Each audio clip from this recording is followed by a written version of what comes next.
You know, it's try to turn that long. We all tried to punch him.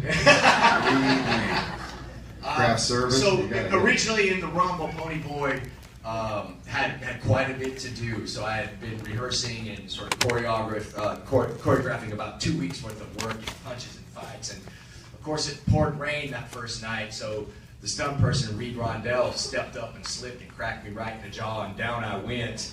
And they said, cut. And I sort of walked over holding my jaw and said, we got to do that again. He really hit me. And Fred said, no, that was good. That's what happens. You get hit and nothing else happens. The rest of the rumble is out of the rumble. It's one of the great parts of the movie. You see it as you watch it, all the different things that happen. The Matt's chair falling over at the Admiral Twin, and the hat blowing through the scene with you and Two-Bit, and all those little things. And Francis really worked hard to make that stuff happen, and that's what brings it to life.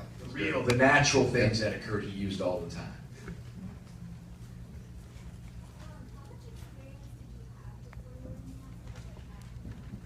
I had done a film called E.T., which y'all probably have heard of. And before that, I had just done some television bits here and there, but you know, it was definitely my first lead, and the first time I had sort of the responsibility of carrying something as sort of weighty as that, and it's been downhill ever since. Let's go way back. Okay, so about a year ago I had to write a report about how all of the characters changed from the beginning to the end. And so how would you guys say that your characters... I think you should tell us. How did Pony Boy change from the beginning to the end? Oh, you forgot your report. Yeah, I don't really remember the movie. Yeah. Well, Johnny died, so that was a big... That was a big change. Yeah, he starts out breathing, and then he starts out breathing and stops breathing. And then he doesn't. That was a big arc. But for Johnny's arc, he died doing something that was important and noble, and felt that he had a purpose at that moment. That stabbing socials. No, I was saving the kids from the church. Don't ask me how the kids got there in the fire and everything else. You ever do that again and I'll kill you. Did you guys smoke all those cigarettes when you were... I still got a couple left. Lucky strikes, man. Yeah, back then there was no filters. No, it was like that was part of it. There was CT was green quite a bit of the time. There was a lot of greenness going on there. Pretending that we liked that. Are you videoing this right now? I can attest that he was not happy about the blonde. What? Blondes have way more fun. Happy. No.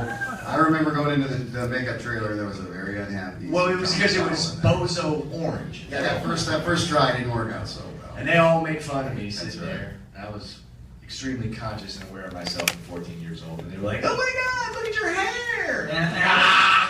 And I will say, by the time it came down to us cutting each other's hair with a dull, knife, we were kind of sick of each other enough that we couldn't wait to bring paint upon it. Yeah, it was like the two brothers that were living in the same church for a little too long. I had no idea he felt this way. It was all love from his end. It was fun.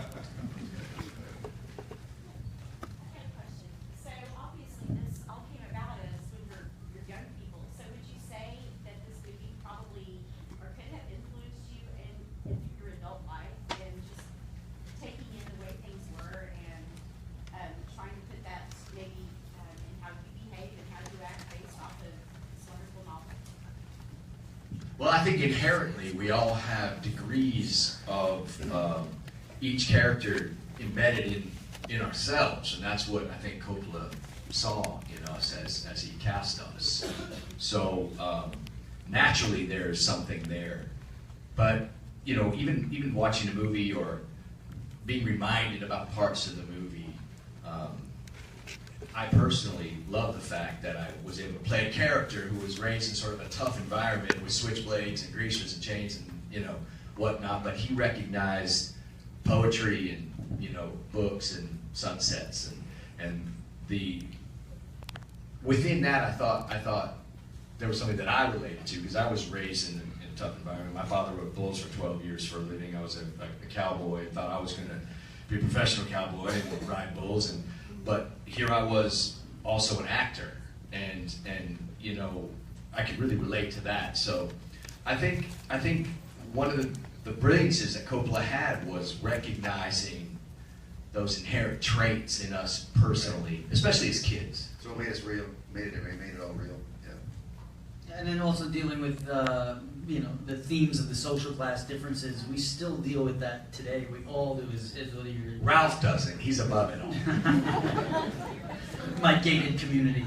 No, I mean, that's you know, you deal with that every day, whether you're an adolescent or an adult. There is that, still that bias and understanding that. And I think this book and movie has had an effect on me in respect to that.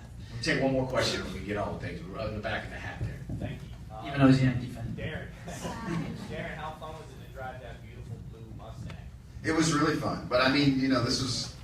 I came from Albuquerque, New Mexico, and got cast in this film, so I was freaked out the first few nights. And when you drive a car, you have to hit a mark, so you put a sandbag down and things like that. I remember the first night that I drove it, Leif was in the passenger seat, and he had some real wild turkey going in the little flask. And so he would do things like I would drive up very carefully to hit the mark, and then he'd reach over and kind of push my leg and jump over the mark. And then he'd jump out of the car and say, "I can't drive with this guy. I can't drive with this guy." I was mortified, of course, but especially when they told me, "Okay, so you're going to jump the curb and drive up onto the park lawn." I was like, "Really?